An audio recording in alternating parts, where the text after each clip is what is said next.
السلام عليكم ورحمة الله وبركاته. أهلا وسهلا بحضراتكم. زي ما اتعودتم حلقتنا فيها كل الأحداث اللي تخص الأهلي، فيلا بينا نبدأها مع بعض. فقبل ما نبدأ حط لايك للفيديو واعمل اشتراك في القناة لو لسه مش مشترك علشان يجيلك كل جديد. أخبار الأهلي. اون تايم سبورت تعين محمد عفيفي معلقا على مباراة الأهلي وسيراميكا كليوباترا في مباراة الغد. الأهلي يغلق مرانه الأخير أمام وسائل الإعلام لزيادة التركيز وفرض السرية التامة على استعدادات الفريق لمواجهة سيراميكا في ضربة قوية لسيراميكا قبل مواجهة الأهلي. صديق أجولة أحد أبرز لاعبي سيراميكا يغيب عن تدريبات الفريق الأخيرة قبل مواجهة الغد للإصابة. معلول وعبد المنعم وإمام عاشور وبيرسي تاو يشاركون في مران الأهلي الجماعي بالإمارات ليتأكد جاهزيتهم لمواجهة الغد وتخلصهم من الإجهاد. رام ربيعة وكريم الدبيس وأكرم توفيق وأليو ديانج ومحمد مجدي قفشة والسولية يأملون في حجز مكان أساسي في تشكيل الأهلي غدا بعد إعلان كولر رغبته في إجراء بعض التغييرات على تشكيل الفريق الأساسي.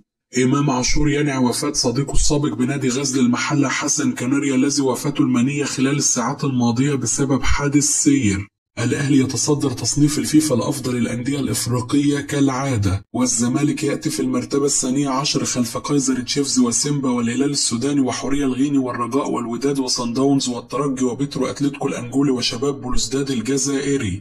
ليصبح من المستحيل أن يستفيد الأبيض من التصنيف للتواجد في كأس العالم للأندية 2025. تصنيف الفيفا يؤكد أن صن داونز والترجي هم الأقرب للمشاركة في كأس العالم للأندية 2025 في حال فوز الوداد أو الأهلي بالنسخة الحالية من دوري الأبطال مستفيدين من التصنيف، وذلك بعدما حل الثنائي في المركز الثالث والرابع بعد الأهلي والوداد. في خبر صار للأهلي والوداد والهلال السعودي، شبكة سكاي سبورت العالمية تؤكد أن كل فريق سيشارك في بطولة كأس العالم للأندية 2025 قد يحصد مكافأة بقيمة 50 مليون جنيه استرليني لمجرد المشاركة فقط، وأن جوائز البطولة بالكامل ستصل ل 2.5 مليار يورو. سيف نجل محمد أبو تريكة نجم النادي الأهلي السابق يهنئ معلول على مستواه الرائع مع الأهلي في المونديال ويصفه بالأسطورة والقدوة. مطالب جماهيرية كبيرة في اتحاد جدة بالإطاحة بالحارس البرازيلي والتعاقد مع الشناوي بعد تراجع مستوى الحارس الأول وتسببه في خسارة الفريق أكثر من مباراة. والصحافة هناك تؤكد بأن الاتحاد لا يجد طريقة لإقناع الأهلي بالتنازل عن حارسه الأساسي في منتصف الموسم. مارسيل كولر لاعب الأهلي لديهم ما يكفي من الخبرات للتعامل مع ضغط المباريات، ولدينا لاعبين مميزين وغدا سيكون هناك بعض التعديلات في التشكيل وسيلعب البعض لأول مرة. نمتلك قائمة كبيرة من اللاعبين والكل قادر على تقديم الإضافة، وأي 11 لاعب سوف يشارك سيبذل قصارى جهده من أجل تحقيق الفوز، وأهم شيء أن يكون اللاعبين في قمة التركيز حتى يخرجون كل ما لديهم في الملعب. أثق في لاعبي الأهلي وفي قدرتهم على تحمل المسؤولية. منذ بداية الموسم شاركنا في 3 بطولات وخسرناها كلها، وهذا أمر غير بسيط بالنسبة للأهلي. لا مجال للشكوى والبحث عن الأعذار مثل ضغط المباريات. نحن في مستوى اللعب باستمرار عكس فرق أخرى لا تلعب مباريات بشكل مستمر، وهذا يمنحنا أفضلية. مشكلة إهدار الفرص مستمرة مع الأهلي منذ الموسم الماضي، ولكن الموسم الحالي نخلق فرص أكثر لأننا هجوميا أصبحنا أقوى، ولكن الفرص المهدرة زادت بشكل أكبر وهذا كلفنا خسارة عدة مباريات. لذلك يجب أن يكون التركيز أكبر أمام المرمى، وأن يكون التفكير في الفريق أولا وليس في إحراز الأهداف بشكل فردي. جمهور الأهلي يمثل قوة كبيرة لنا وأتمنى حضوره في كامل الملعب أمام سيراميكا كليوباترا غدا.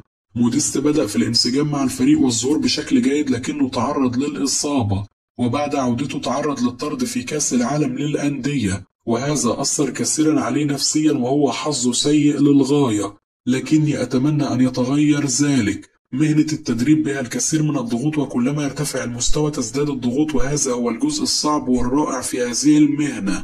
أتفهم غضب الجمهور وحزنه أحيانا، لكنه لا يوجد لديه المعلومة الكاملة الذي يستطيع بها تكوين رأيه الصحيح في الفريق. متأكد إذا تواجد الجمهور مع الفريق بشكل يومي في التدريبات أن رأيه قد يتغير ويصبح مثل رأيي تماما. الجمهور يتوقع أشياء أكبر من اللازم من بعض اللاعبين، وهذا طبيعي لأنه يريد الأفضل دائما للأهلي. كل لاعبي الوسط في الفريق لعبوا بشكل جيد ويتقبلوا قراراتي سواء شاركوا بشكل أساسي أم لا، وفي النهاية أنا أختار اللاعب الذي سيمنح الفريق الفوز. محمد الشناوي. اعتدنا على إنهاء بطولة والدخول في أخرى ونحضر أنفسنا للمنافس مع الجهاز الفني ومحلل الأداء لنعرف كيف يلعب الخصوم. قدمنا بطولة كبيرة في كأس العالم للأندية وأداء جيد في 3 مباريات وفي وقت ضيق للغاية، وأشكر الجميع والجماهير، وليس غريب مساندة جمهورنا هنا في الإمارات كما حدث في السعودية. أغلقنا الحديث عن كأس العالم للأندية تماما ونفكر في كأس السوبر المصري حاليا لإسعاد الجماهير.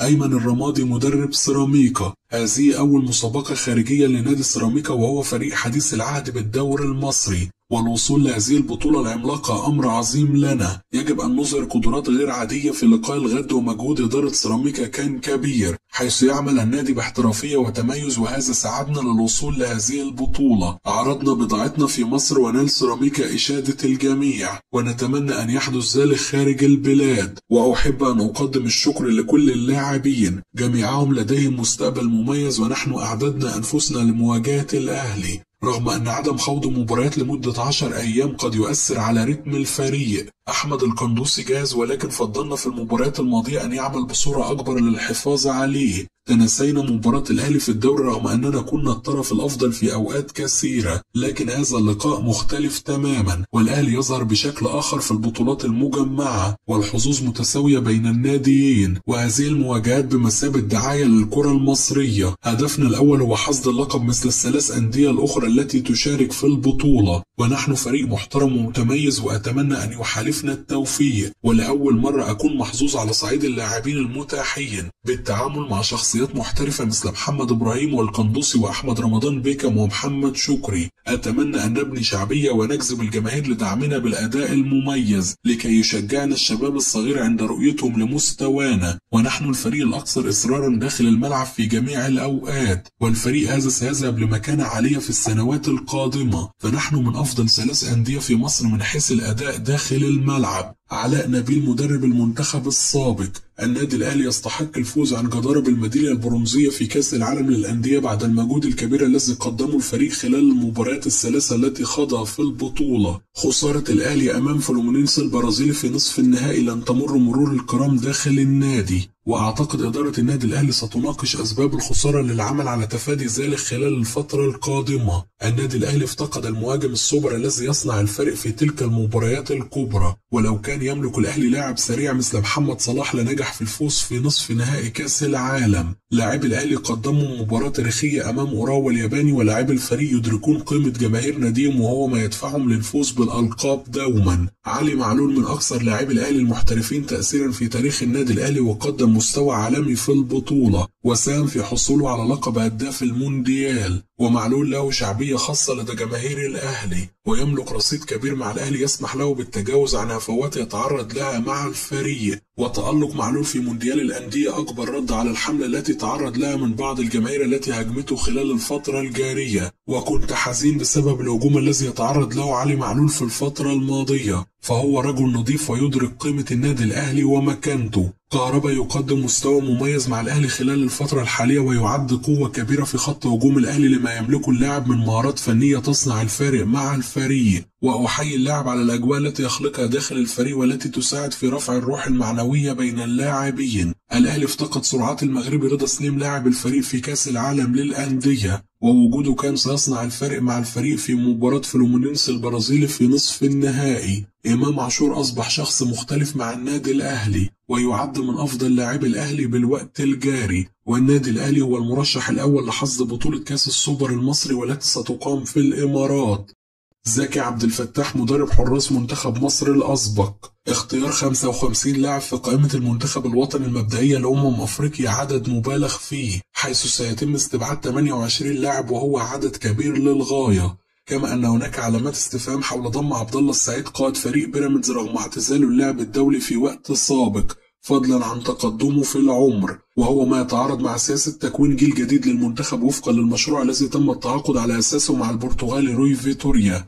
جميع حراس الدوري المصري في مستوى واحد باستثناء محمد الشناوي حارس مرمى النادي الأهلي، والذي يسير بخطى ثابتة مع المارد الأحمر واكتسب خبرات عديدة لمشاركته في العديد من البطولات القارية والعالمية. أما بقية حراس الدوري فجميعهم على مسافة واحدة. محمد فضل فخورين بمحققه الأهلي في كأس العالم للأندية وتحقيق الميدالية البرونزية للمرة الرابعة في تاريخه، ورغم ذلك هناك حالة استياء بين الجماهير بسبب الرغبة في الوصول لأبعد من ذلك وتحقيق حلم الوصول للنهائي. كان بالإمكان الوصول للنهائي بالفعل، ولكن تأخر تغييرات كولر وحالة الإجهاد بالإضافة لعدم وجود مهاجم صريح كانوا سبب في عدم الوصول لهذه المباراة. الأهلي وصل بأكثر من 3 أو 4 هجمات، ولكن القرارات الخاطئة تسببت في عدم التسجيل. حسين الشحات اتخذ قرارات خاطئة كثيرة في الهجمات أمام فلومونينسي، ربما تسمى ذلك أنانية أو تسرع أو رغبة في تسجيل هدف، لكنها في النهاية قرارات خاطئة. الفرنسي أنتوني موديست مهاجم الأهلي لاعب مميز، ولكن لا يصح التعاقد مع لاعب عمره 35 عام ولا يشارك طوال الفترة الماضية.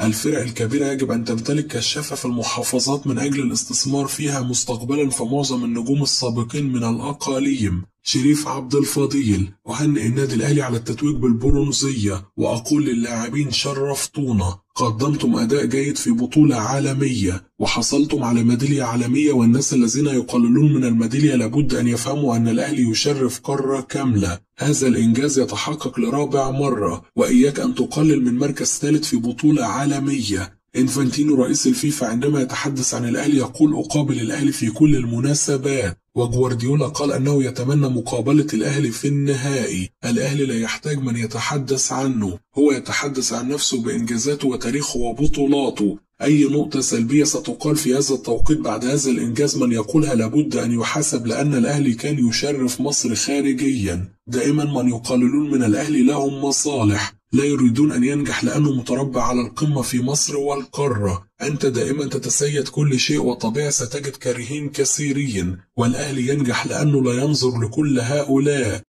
كده تكون انتهت أخبارنا، أشوفكم على خير في حلقة جديدة.